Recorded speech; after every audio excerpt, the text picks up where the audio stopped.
Y así lo debemos hacer, hermanos, y disfrutarlo de esa manera. Bien, acompáñame por favor a Primera de Juan. Vamos a seguir nuestro estudio. La carta de Primera de Juan, una carta reveladora por completo. Gracias. Una carta bastante reveladora, nos reta, ¿verdad? Permanentemente. Y no es la excepción el pasaje que hoy vamos a continuar. Capítulo 3 de Primera de Juan, por favor. Teniendo ahí el texto en tus manos, quiero que pienses lo siguiente. ¿Te sientes amado por tu iglesia? ¿Te sientes amado por tu iglesia? ¿Te sientes amado por tu pastor? No me siento amado. Esta es una de las razones más mencionadas por las cuales las personas abandonan o cambian de iglesia. No me siento amado. Me sentí juzgada, criticada. Ya no me trataron igual. Esa fue la razón que me dieron cuando tuve frente a mí a una familia que comenzó a asistir a nuestra iglesia. Tenía algunas semanas y solemos tomar un tiempo para charlar y saber quiénes son, cuál es su intención, en qué podemos servirles. Y estas fueron las palabras de esta persona. Fue la razón por la cual ellos comienzan a venir a nuestra iglesia. Había tenido algunos disgustos y malos entendidos en su iglesia anterior. Fue a tal grado que decidieron abandonar esa iglesia y buscar otra en la cual pudieran ser recibidos con empatía y amor. No suena mal. Es que ya no aguanto. Vamos a buscar otra iglesia y no es por usted, pastor. Los hermanos en su mayoría son muy lindos, pero con esta persona no puedo estar. Esa fue otra razón dada por una familia que se fue de nuestra iglesia. Estas historias se repiten vez tras vez, iglesia tras iglesia, año tras año, siglo tras siglo. Al grado que cuando Juan está escribiendo, él también está observando estas necesidades dentro de la iglesia. La pregunta importante no es, y esto es lo que vamos a ver en el pasaje, la pregunta importante no es si te sientes amado por los hermanos, sino cómo tú estás amando a tus hermanos. Esa es la pregunta que deberíamos hacernos. Mi tema hoy, por favor, Marco. Estamos viendo lo que es un hijo de Dios. Y habíamos inició el apóstol Juan diciendo varias cosas, pero una de ellas esencialmente la vez pasada era que antes del Día del Padre, estoy refiriéndome, que el Hijo de Dios no vive en el pecado, no lo practica. Y hoy vamos a ver que un hijo de Dios ama a sus hermanos.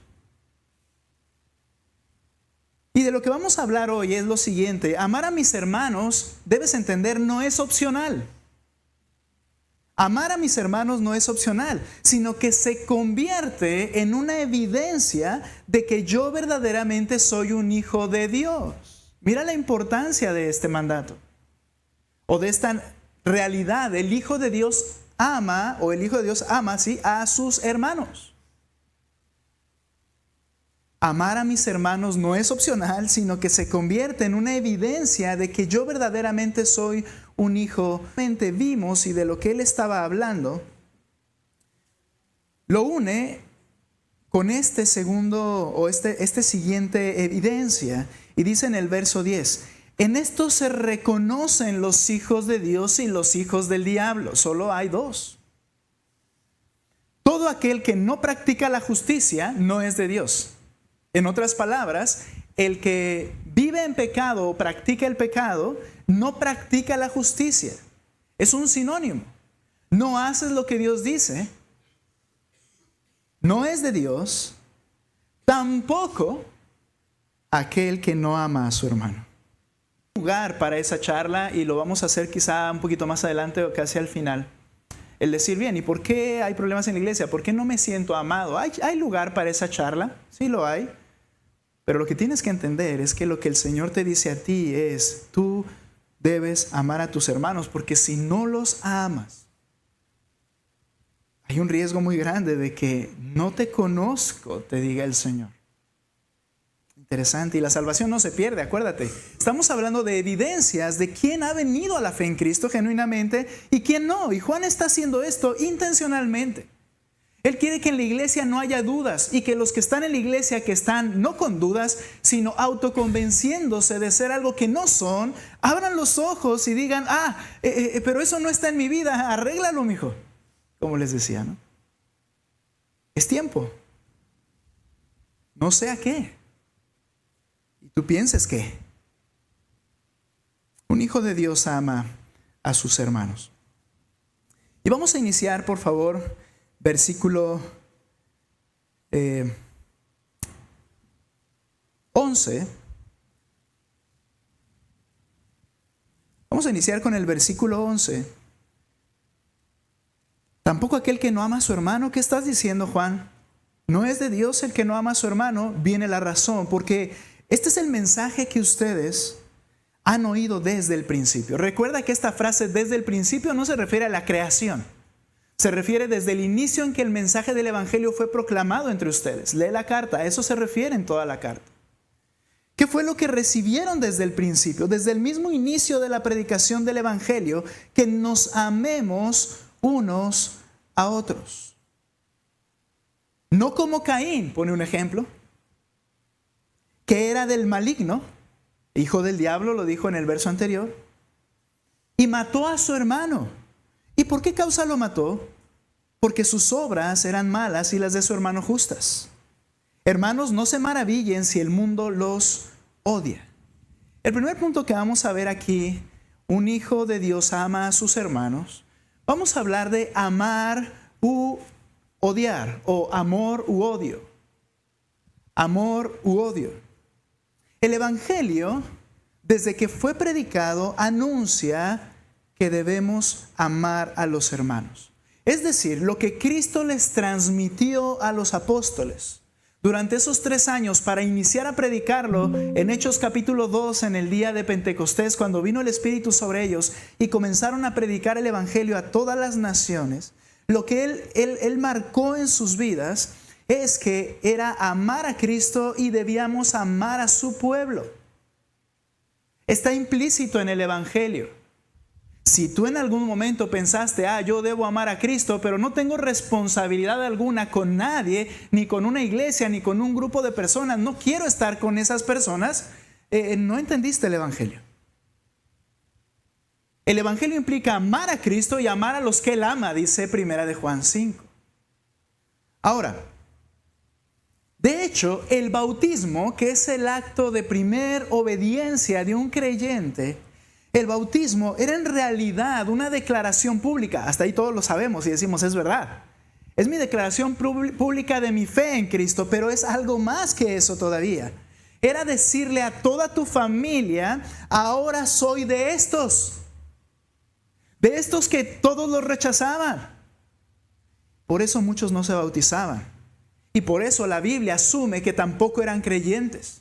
Porque no querían perder sus relaciones que ellos tenían, no querían perder su trabajo, no querían perder la oportunidad de seguir yendo a la sinagoga y ser expulsado por los líderes judíos. Ahora vete a Roma, años después, no querían ser asesinados con los que estaban siendo puestos en el Coliseo romano. El bautismo es esa declaración de que he creído en Cristo, pero también significa ahora soy de ellos, de este pueblo, de esta gente. Estoy con ellos. Hechos 2:41 dice, así que los que recibieron su palabra fueron bautizados, pero luego ¿qué dice? Y se añadieron, ¿a qué se añadieron? Al grupo de los creyentes, como 3,000 personas. ¿Y eso qué implicó? Que se desañadieron, por decirlo de alguna forma, de donde antes estaban. ¿Tú escogerías eso? Bueno, eso es lo que anuncia el Evangelio. Y tenemos ejemplo en la palabra de Dios de cómo el Evangelio nos llama a amar al pueblo de Dios. De una forma muy práctica, acompáñame a Hechos capítulo 9. ¿De quién habla Hechos capítulo 9? Bueno, de aquel que escribió la mayor cantidad de cartas en el Nuevo Testamento, considerado el más grande apóstol. Saulo de Tarso era su nombre. Y nota por favor Hechos 9 y ve las implicaciones de lo que vamos a leer en esta narrativa del Nuevo Testamento. Hechos 9:18. Al instante cayeron de sus ojos como unas escamas. Pablo había visto la gloria de Cristo presencialmente y oído su voz, que le dijo: ¿por qué me persigues, Saulo? ¿A quién estaba persiguiendo Saulo de manera práctica? ¿A quién? A la iglesia, a los cristianos, al pueblo del Señor, a la iglesia del Señor. Y dice Cristo: me estás persiguiendo a mí. Ahora comienzas a entender la idea. ¿Cómo puedes decir que me amas y no amas a los míos? Porque Pablo estaba persiguiendo a los suyos y en realidad estaba persiguiendo ¿a quién? A Cristo. Saulo, ¿por qué me persigues? Él queda ciego, es llevado como un mendigo literalmente, arrastras, cuidados. Él ya no era el Saulo autosuficiente. Y cuando le predica el evangelio a Ananías, caen como escamas de sus ojos después de orar por él. Ya hice una pequeña historia previa, ¿verdad? Pero entonces en ese versículo dice: se cayeron sus escamas y recobró la vista y se levantó inmediatamente y fue bautizado. ¿Qué quiere decir? Creyó y entendió el evangelio, o entendió y creyó el evangelio. Tomó alimentos, cobró fuerza porque había estado en ayuno por varios días. Y por varios días estuvo con los discípulos que estaban en Damasco. ¿Quiénes eran los discípulos que estaban en Damasco? Bueno, los creyentes. Ahora, ¿esto no te llama la atención? Debería. Si tú lees versículos anteriores, dice por lo menos el versículo 1 del capítulo 9, Saulo respiraba amenazas y muerte contra los discípulos. Los odiaba con todo su corazón, de tal manera que era su aire en sus pulmones. Era su aliento en su andar, era su levantarse cada día: es quiero matar a esta raza, a estas gentes que abandonaron el judaísmo y están haciendo esto. Era lo que él respiraba solamente horas o días antes. Ahora está con ellos. Ahora, la gente se dio cuenta. Y nota lo que dice el versículo 20. Enseguida se puso a predicar a Jesús. Era un sabio, era un rabino de la ley y entendió a Jesús y le hizo clic todo el Antiguo Testamento. Y comenzó a predicar a Jesús a través del Antiguo Testamento diciendo: Él es el Hijo de Dios. Y todos los que lo escuchaban estaban asombrados y decían: ¿no es este el que en Jerusalén destruía a los que invocaban este nombre y el que había venido aquí con este propósito para llevarlos atados ante los principales sacerdotes? ¿Qué están diciendo? Y ahora es de ellos. Era sorprendente. ¿Qué pasó aquí? ¿Qué pasó? Que recibió la salvación, que recibió el Espíritu Santo, que realmente creyó en Cristo. Eso fue lo que pasó. Y no lo puedo desconectar, tú no puedes desconectarlo con la evidencia de amar al pueblo que Dios había salvado, a otros creyentes. ¿Te das cuenta? De hecho, le pesaba a través de los años, cuando él escribe sus cartas posteriores o posteriormente a esta escena, probablemente estamos hablando de unos 20, 30 años después. Cuando él escribe la carta a los Corintios, le pesaba haber odiado a Cristo y a su iglesia, aunque sabía que había sido perdonado por Cristo y por su iglesia también. Pero nota lo que él dice en 1 Corintios 15:9, porque soy el más insignificante de los apóstoles. Dice: soy apóstol, pero soy el más insignificante. ¿Qué era lo que le pesaba en su corazón?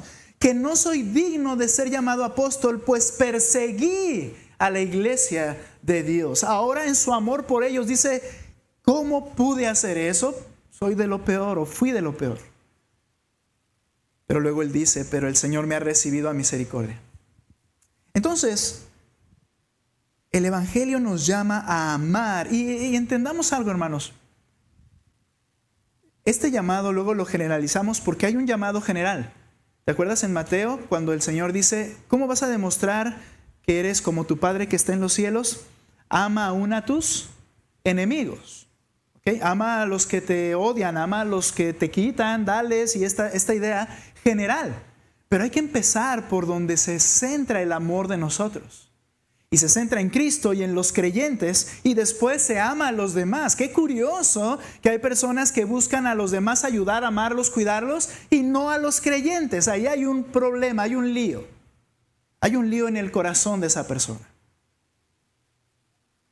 No solo un malentendimiento, hay un lío. Si tú eres una persona buena con todos, tienes un problema. Deberías ser bueno y amar a los creyentes y ser bueno con todos los demás, sí. Pero si no empezó tu mente por los creyentes de la iglesia, como tu enfoque de tu amor genuino, hay un lío. Algo no está bien. Porque es lo que el Espíritu hace en un corazón regenerado. Ahora, antes de pasar a otra cosa, estamos hablando aquí de amar u odiar. Por favor, ¿me ayudas, Marco? Amar o amor u odio. Parece como que, oye, eso es muy extremo. Amor, odio, están como en las esquinas de la regla, ¿no? Pero hay aquí un margen grande donde yo puedo estar aquí en medio. No estoy amándolo así como Cristo, pero tampoco los odio. ¿Has oído eso? Lo has dicho quizá. Pero antes de llegar a concluir esa parte, ¿por qué los hijos de Dios son odiados? Fíjate cómo lo dice el apóstol en 1 de Juan, donde estamos, utilizando el ejemplo de Caín y Abel. No como Caín, que era del maligno. ¿De quién era? De Satanás. Era hijo del diablo, como les dijo a los fariseos que habló Cristo con ellos en la tierra. Vosotros sois de vuestro padre el diablo, ustedes son de su padre el diablo, porque quieren hacer los deseos que él hace, él quiere hacer. No son hijos de Dios. Ahora, dice, porque era del maligno y mató a su hermano. Y aquí viene la respuesta. ¿Y por qué causa lo mató? Porque sus obras eran malas y las de su hermano justas. Es bien interesante esta historia. Acompáñame a Génesis 4, por favor. Cuando yo era pequeño, por ahí recuerdo en alguna ocasión, no, es mentira. Luego digo mentiras, perdón. Estoy precisando en mi mente. Cuando ya fui creyente, me tocó dar clases a los pequeños. Fue donde inicié con los chicos. Así como las hermanas ahorita. Y estando con ellos, yo tenía la lección acerca de Caín y Abel. Y recuerdo que la idea es, ok, ¿por qué Caín mató a Abel? Bueno, es que se enojó mucho. ¿Por qué se enojó? Capítulo 4, verso 3. Al transcurrir el tiempo, Caín trajo al Señor una ofrenda del fruto de la tierra.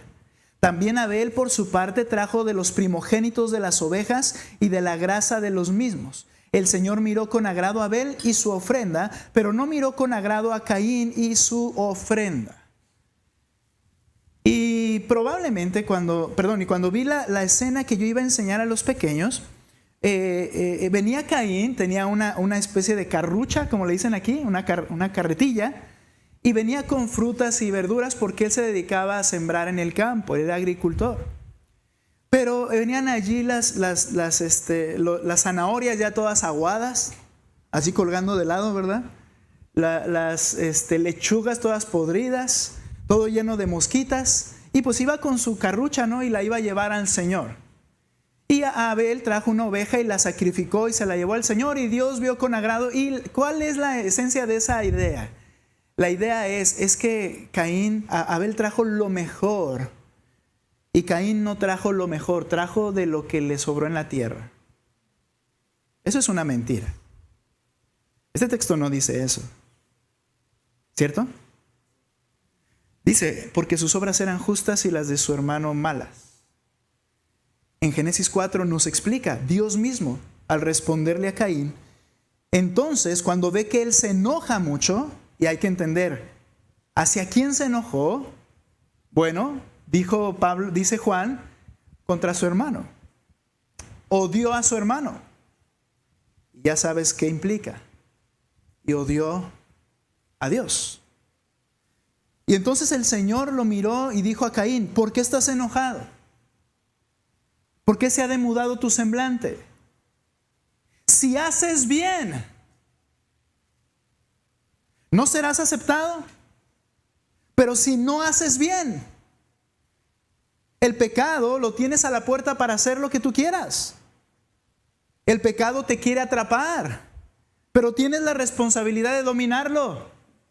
Es tu responsabilidad. No es por alguien más que tú pecaste. Es mi pecado, es tu pecado, no el pecado de alguien más. Caín dijo a su hermano Abel, vayamos al campo, y aconteció que cuando estaban en el campo, Caín se levantó contra su hermano Abel y lo mató. Aquí está la respuesta. Caín y Abel sabían qué debían ofrecer. Y aunque el texto no nos lo dice, y el Señor una semana antes les dijo que le ofrecieran, en las palabras del Señor son muy claras. Si haces lo que yo te dije, el bien, te va a ir bien, vas a hacer lo correcto, pero si no lo haces te va a ir mal.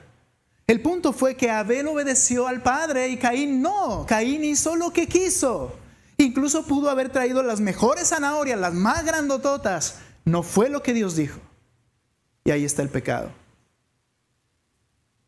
Ahora, utilizando este ejemplo,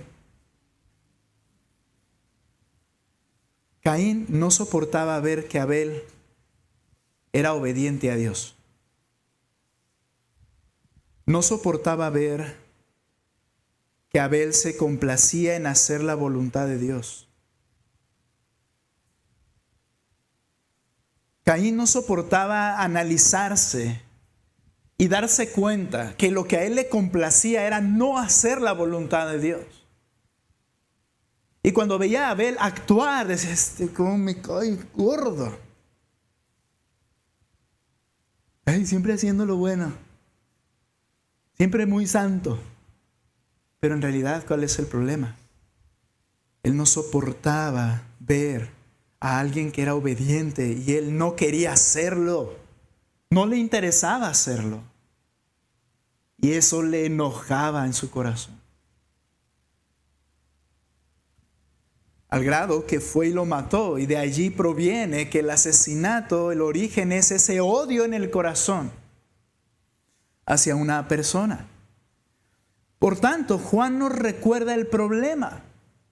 Y en primera de Juan, regresa conmigo allí brevemente, él entonces, el verso 13, no está desconectado con el anterior. Dice, hermanos, no se maravillen si el mundo los odia. No se maravillen si el mundo los odia. ¿De dónde proviene entonces la repulsión de los no creyentes hacia el creyente?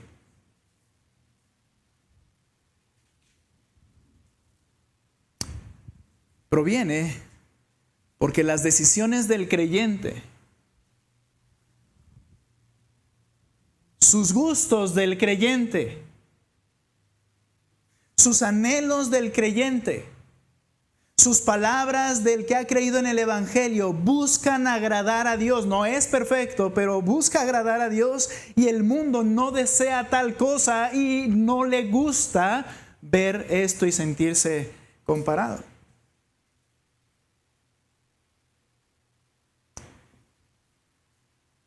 Tenemos algunos hijos aquí que han nacido en un hogar cristiano o con padres o madres cristianas, y probablemente tú sientas un enojo contra ellos. Te moleste que quiere ir a la iglesia, te moleste que intente hacer las cosas bien. Aparte de que te molestan sus pecados, eso no lo podemos quitar. Sin embargo, eso está hablando más de tu corazón que el del corazón de la otra persona. Eso que tú sientes es el resultado de que tu corazón no busca agradar a Dios, como el mío estaba hace muchos años. Y lo ves y la odias, la ves y la odias y no la odio, nada más me cae gorda. Es lo mismo ahorita vamos a ver. Es un problema en tu corazón.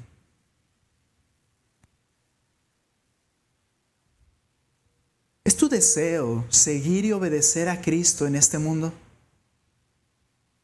Realmente puedes ser honesto y decir, sí, es lo que yo anhelo, deseo. Entonces, ¿cómo está afectando tus relaciones aún con tus seres más cercanos? Ya lo he dicho antes, preocúpate cuando tus relaciones en el mundo van bien, cuando no hay ningún problema, porque quiere decir, mi amado hermano y hermana, que ellos no están viendo diferencia. Quiere decir que ellos están de acuerdo con lo que tú haces. No es posible si lo que estás haciendo es lo que a Dios agrada, porque al mundo no le agrada por naturaleza. Si tú piensas, decides, implementas, anhelas, disfrutas lo que Dios quiere que disfrutes, eso automáticamente va a traer en ellos un rechazo. Ahora pregúntate, ¿por qué tus relaciones no están afectadas con ese rechazo? Y no me refiero a relaciones en la iglesia, sino relaciones fuera de la iglesia y aún veremos dentro de la iglesia. Es algo que debes pensar. Es quizá que estás condescendiendo con el mundo y sus normas para buscar su amor en lugar de su rechazo. Y te estás engañando pensando que de esta manera los estoy ganando para el Señor. No, estás condescendiendo para que ellos te amen a ti. Te preocupa lo que ellos piensen por ti.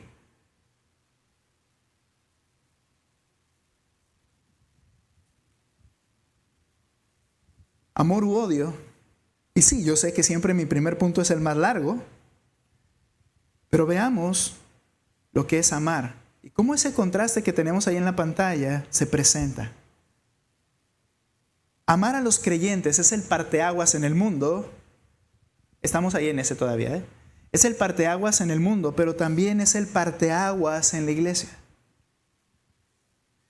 Amar a los otros creyentes. Según el verso 14 que estamos leyendo, es la marca distintiva de alguien que es genuinamente salvo. Nota lo que dice el 14. Nosotros sabemos que hemos pasado de muerte a vida porque amamos a los hermanos. Creyente, tú sabes que eres hijo de Dios porque hay esta marca en tu corazón. Amas a los otros creyentes que están aquí. ¿Quieres estar con ellos? ¿Lo disfrutas? ¿Anhelas verlos? Así sabes que eres creyente. No sé si más claro se puede. Juan es así como que manzanas, ¿cómo decimos para los niños? Explíquenmelos con qué. Así, con esa forma. Y él lo que está diciendo es, no te hagas pelotas. ¿Sí? Tú sabes lo que sientes por los demás que están en esta habitación. Entonces no te confundas.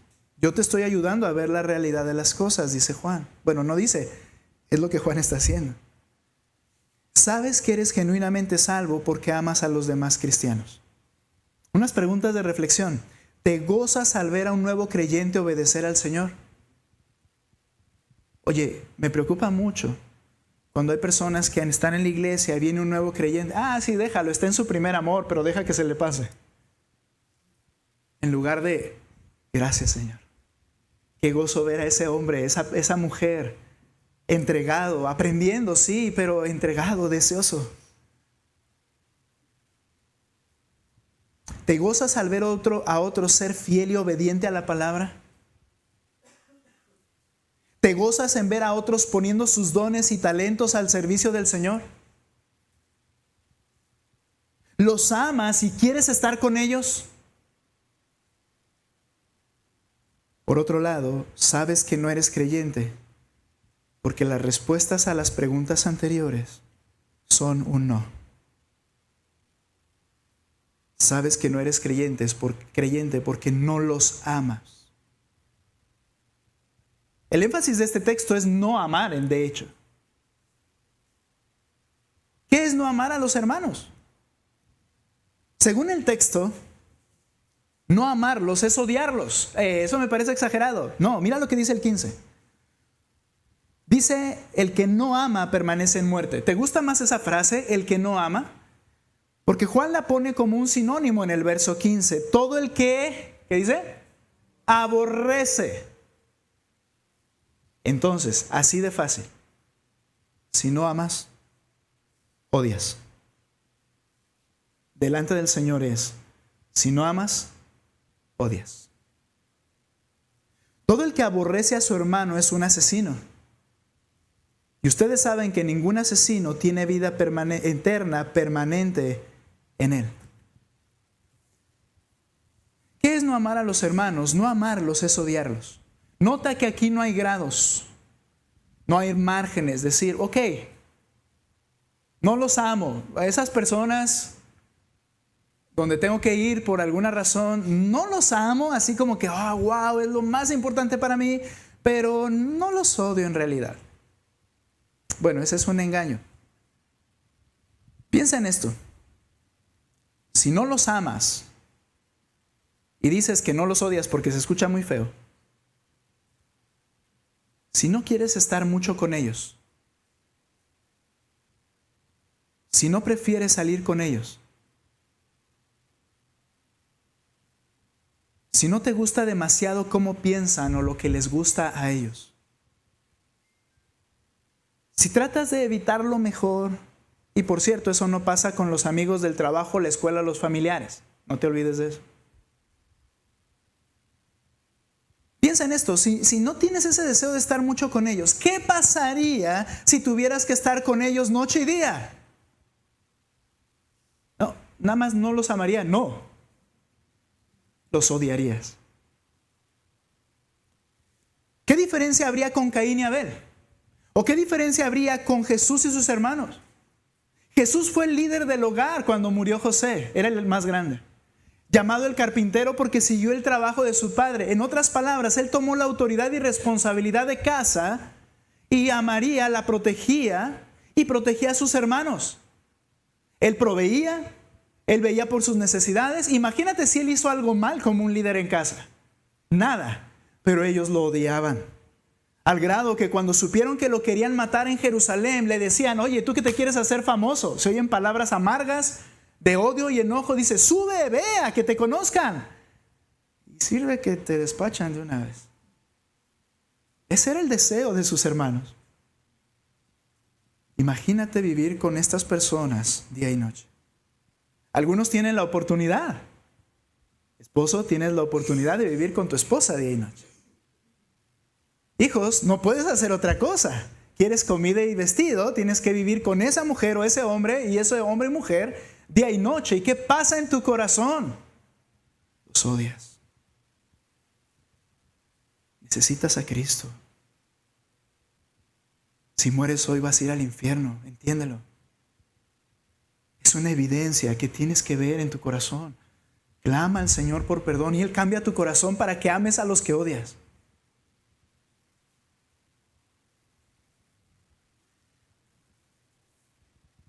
Juan está tomando las palabras de Cristo y él fue el mismo el que dijo que es un asesino el que no ama a su hermano. Y leo rápidamente Mateo 5, 21 al 22. Ustedes han oído que se dijo a los antepasados, no matarás, ¿recuerdas? Del sermón del monte. Y cualquiera que cometa homicidio será culpable ante la corte, pero yo les digo, dice Cristo, que todo aquel que esté enojado contra su hermano será culpable ante la corte, y cualquiera que le diga insensato a su hermano será culpable ante la corte suprema, y cualquiera que le diga idiota será merecedor del infierno de fuego, porque odias a un creyente. ¿Quiere decir, pastor, que en su iglesia no hay problemas entre hermanos? Vamos a esa parte en donde hay problemas entre los hermanos de una iglesia. Sin duda los hay, pero no es, escucha esto, no es por hacer lo bueno. De hecho, entonces, cuando es por hacer lo bueno y alguien expresa, me cae gordo, esta persona necesita a Cristo. ¿Entiendes esta idea con este pasaje? Oh, es que se cree muy santo. Caín, ¿no? Igual. Es que hace las cosas y mira cómo canta y mira cómo hace, o mira, viene y está contento. Y yo no. Me cae gordo. Tú tienes un problema, necesitas a Cristo. Entre los creyentes hay problemas, sí, pero no es por hacer lo bueno.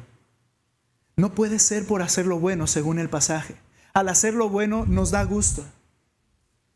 El problema en las iglesias es por la otra parte de lo que estamos formados, y es nuestra vieja naturaleza, el pecado. Mi pecado afecta a los que me rodean.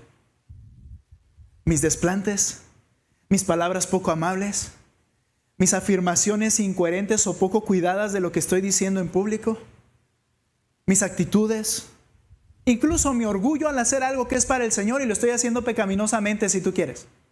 Eso afecta porque es pecado y afecta a los demás. Pero entonces, ¿es una razón para dejar la iglesia porque no me siento amado? Escuchaba una, ¿cómo se le llama? Esos pequeños videos que suben así, ¿no? Con una enseñanza, no sé, ¿cómo se llama? ¿Un qué? ¿Reel? Okay. Y era de un hermano cristiano y decía: hermanos, a todos aquellos que me escribieron y dijeron que los había ofendido, que se sentían tristes por lo que yo había afirmado aquella vez, les digo, perdónenme, no sabía que eran unas niñas. ¿No les dice así? Y luego se ríe y dice, no, no es cierto, perdónenme.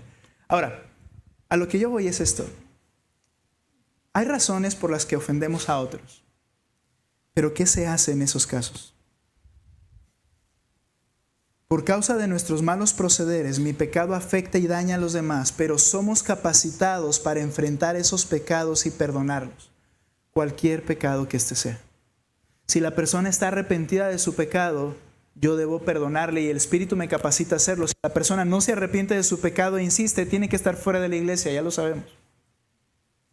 Pero para arreglarlo tenemos la capacidad. Pero solo los perdidos odian la fidelidad de los creyentes. Los creyentes aman a otros fieles cuando son fieles. Eso revela la necesidad de tu corazón de Cristo si dices que te cae mal porque se cree muy santo. Otros incluso me preocupan más. Lo llaman legalismo. Cuando en una iglesia se motiva al amor, a las buenas obras, a la santidad, eso no está bien. Ya, no nos critiquemos, eso es legalismo. Es preocupante porque se molestan de que busquemos hacer lo que Dios agrada. Me parece que están en la condición número 1 de la que hablamos. Amar a mis hermanos no es opcional, sino que se convierte en una evidencia de que yo verdaderamente soy un hijo de Dios. O amas a los creyentes, escucha, o no los amas. Y ponte a cuentas con el Señor. Busca al Señor. Ahora hablemos, un hijo de Dios ama a los hermanos, pero hablemos de amor o engaño. Ahora esto va para ti, creyente. ¿Cómo demuestras tu amor? ¿Cómo yo demuestro mi amor? ¿Amor o engaño? Ve conmigo a 1 de Juan 3 y nota la parte, el punto más pequeño que vamos a ver. Ya saben cómo funciona en mis predicaciones, ¿no? Pero mira lo que dice el 17. Desde el 16.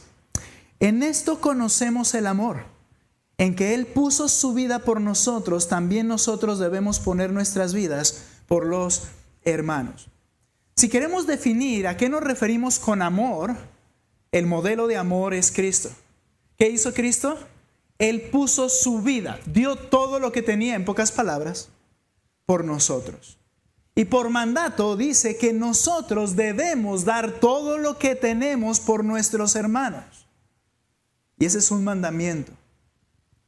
Cristo lo dijo con esta frase: ámense unos a otros como yo los he amado. Y no te sorprenda, ¿en dónde aparece 3 ocasiones esta afirmación?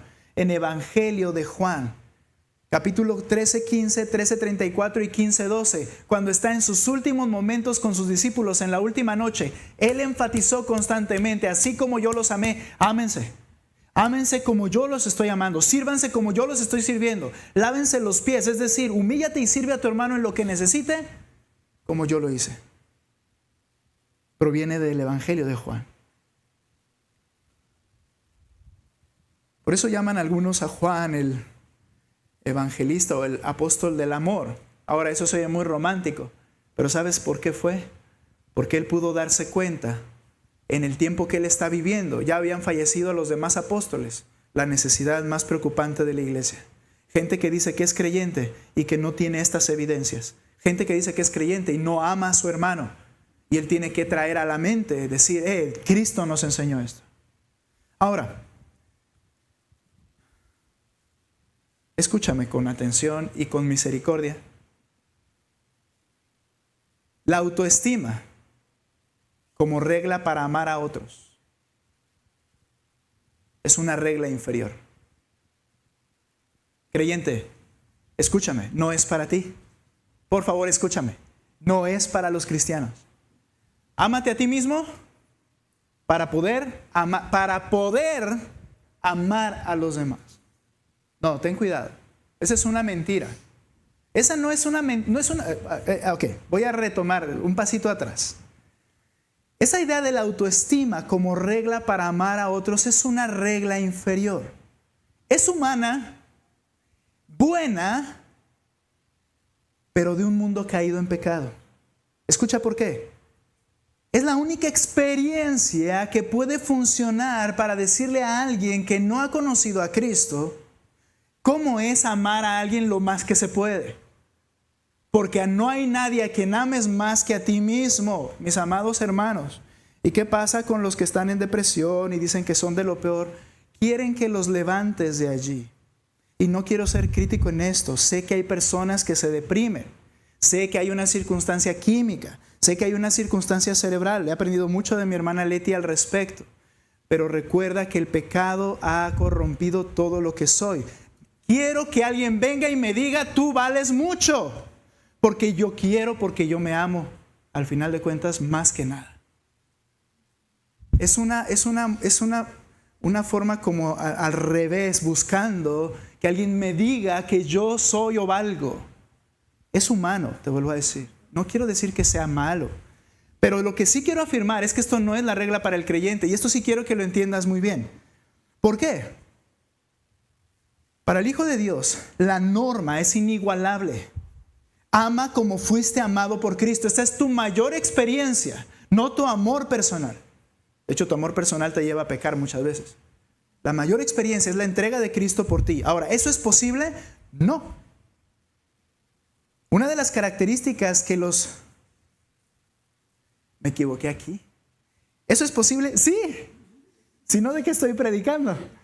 Una de las características que los historiadores no cristianos definían a la iglesia que estaba siendo asesinada por Nerón. Cuando ellos escribían y los odiaban y no estaban con ellos, pero al escribir de esas personas, ellos decían algo como esto: miren cómo se aman.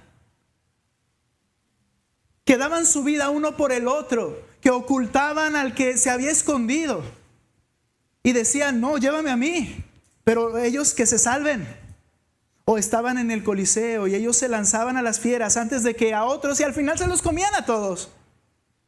Pero mostraban algo que era inigualable. Mira cómo se aman. Esto impactó a muchísima gente y los humilló y los trajo a los pies de Cristo al ver el amor que Cristo reflejó por ellos manifestado en la vida cotidiana. Miren cómo se aman.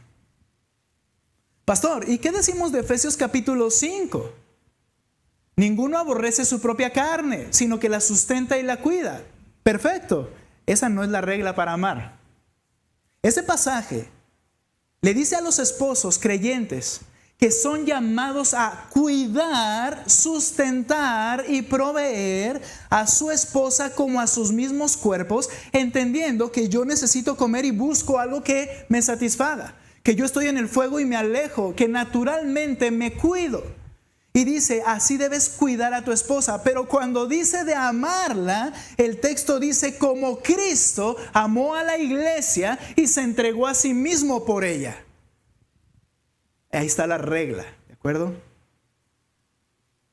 La otra es inferior. Y el apóstol Juan nos dice, lo que decía mi hermano, tomó ese pasaje en la parte de la ofrenda. El amor es práctico. De lo contrario, puede ser un engaño. Mira lo que dice el verso 17. ¿Ok? Debemos amar o poner nuestras vidas por los hermanos. Sacrificio. Mira el 17. Pero el que tiene bienes de este mundo. Un ejemplo muy práctico. Y ve a su hermano en necesidad y cierra su corazón contra él. ¿Cómo puede morar el amor de Dios en él? En la práctica entonces, ok, yo no los odio, tampoco los amo tanto, ¿verdad? Pero, ok, aquí está la muestra de amor. Si alguien tiene bienes de este mundo y ve a su hermano en necesidad, ¿cómo nos encanta hacer reglas, parámetros? Y decir, bueno, otra traducción dice, y si eres rico, entonces, ves necesidad en tu hermano y no le ayudas, ¿dónde está el amor? Pero yo no soy rico. Yo no soy rico. Me encanta cómo lo dice Juan. Si tú tienes algo que el otro no tiene. Si tú tienes algo que el otro no tiene, que tu hermano no tiene. Así de básico, así de sencillo. Sí, tú tienes... Perdón. Gracias. Tú tienes una casa. Tú tienes una comida en casa. Y tienes una o dos mudas de ropa para todo el año. Pero tu hermano no tiene una muda de ropa más que una, por ejemplo. O tiene para comer solo una vez al día. Entonces tú eres el que tiene en este ejemplo. Y tú tienes que desprenderte y yo debo desprenderme para el que no tiene. Y esto obviamente está en escalas. No es malo ser rico. Al final Dios es el que provee. Hay creyentes que son sumamente ricos. En todo caso, el punto es que es tu corazón el problema. Es mi corazón generoso. Mi corazón que está pensando en mí, mis planes, mis necesidades. En que, bueno, pero es que si le doy, yo luego con qué voy a pagar. Y es como dice Proverbios. El negligente y el perezoso no hacen su trabajo porque dicen, hay un león en la calle. Si salgo y me pongo a chambear, me va a comer. Mejor no lo hago. Y entonces nosotros condicionamos nuestro ayudar a alguien por estas razones. Mira, si no amas de tal manera que voltees constantemente a tu alrededor con los creyentes en primer lugar y ves sus necesidades y no haces nada por ellos, te estás engañando. Somos unos mentirosos. Amor no es apapachar solamente. Me encanta dar un abrazo, me encanta dar un beso, pero necesitas proveer lo que al otro le falta. ¿Cómo lo estás haciendo con los que están a tu alrededor? Deja las excusas. Tú tienes algo que el otro no tiene. Y bendito Dios, porque así hacen las iglesias. En las iglesias pone a gente con necesidades más económicas que otros, o de todas las clases, y a otros con esa posibilidad. ¿Para qué? Para que en escalerita todos nos podamos estar ayudando.